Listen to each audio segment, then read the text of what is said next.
Gaji RM2,000 sebulan, tapi hati teringin nak beli Saga baru.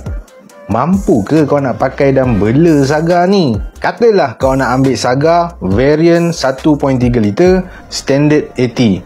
Kalau kau ambil loan 9 tahun, interest 3%, 10% down payment, anggaran bayaran bulanan dalam RM410. Okey, gaji kau RM2,000. Potong EPF dan SOCSO tinggal RM1,800. Tolak ansuran RM410, tinggal dalam RM1,390.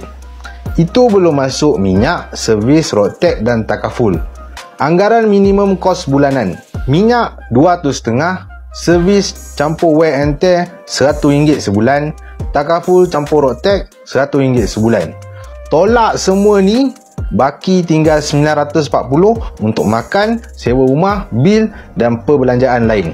Jujur katalah, aku tak galakkan ambil Saga ni sebab kos bulanan dia dah lebih 30% daripada gaji bersih kau.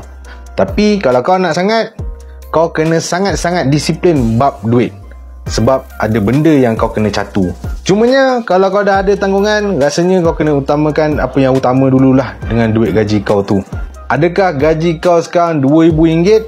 Kereta apa kau pakai sekarang dan okey ke kos nak bela dia? Komen sikit pandangan kau.